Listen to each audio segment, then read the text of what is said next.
नहमदुहु व नुसल्ली व नुसल्लिमु अला रसूलिल करीम। अस्सलामु अलैकुम व रहमतुल्लाहि व बरकातुहु।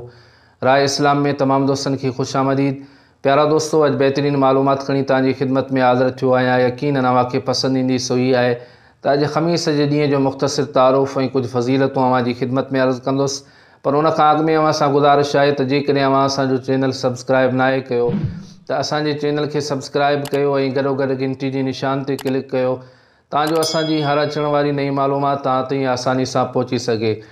त जी हा दोस्तों, ख़मीस जो ॾींहुं फ़ज़ीलत वारो ॾींहुं आहे ऐं ख़मीस जे ॾींहुं सफ़र ते वञण सां कामयाबियूं ऐं कामरानियूं नसीब थींदियूं आहिनि। नबी करीम सल्लल्लाहु ताला अलैहि वसल्लम ख़मीस जे ॾींहं खे सफ़र जे लाइ पसंदि फ़रमायो आहे। जेकॾहिं कंहिं शख़्स जी का मुराद का हाजत पूरी न थिए त ख़मीस जे ॾींहुं उहो पंहिंजी मुराद ऐं पंहिंजी हाजत अल्लाह रब्बुल इज़्ज़त जी दरबार में पेश करे त अल्लाह पाक इन ॾींहं जी बरकत सां उन जूं मुरादूं पूरियूं फ़रमाईंदो ऐं उन जी हाजत पूरी थींदी। त प्यारा दोस्तों, नबी करीम सल्लल्लाहु ताला अलैहि वसल्लम फ़रमायो त जेको शख़्स ख़मीस जे ॾींहुं ज़ोहर ऐं असर नमाज़ जे दरमियान 2 रकात नफ़िल हिन तरह पढ़े।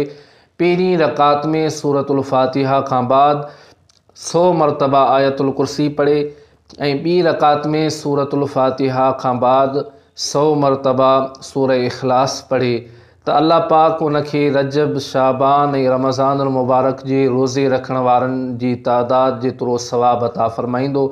यानी जेके इहे 3 महीना आहिनि, रजब, शाबान ऐं रमज़ान, इन जा जेके माण्हू रोज़ा रखनि था उन्हनि जेतिरो अल्लाह पाक उनखे सवाब अता फ़रमाईंदो ऐं काबतुल्लाह शरीफ़ जे हज करण वारनि हाजियुनि जेतिरो अल्लाह पाक उनखे सवाब अता फ़रमाईंदो आहे।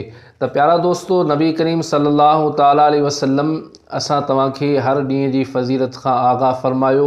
असां तव्हांखे घुरिजे त असां कोताहियूं ऐं जेके सुस्तियूं छॾे करे असां हर ॾींहं जी फ़ज़ीलतनि ऐं बरकतनि मां फ़ाइदो हासिलु करियूं त यकीनन अल्लाह पाक असां तव्हां सभिनी जे मथां पंहिंजो ख़ासि फ़ज़लो करम फ़रमाईंदो। प्यारा दोस्तों, ही हो ख़मीस जे ॾींहं जो मुख़्तसिर तारुफ़ ऐं कुझु फ़ज़ीलतूं जेके मूं अव्हांजी खिदमत में अर्ज़ु कयूं। वरी नई मालूमात में अव्हांजी खिदमत में हाज़िर थींदुसि। तेसीं ताईं इजाज़त ॾींदा। अल्लाह हाफ़िज़।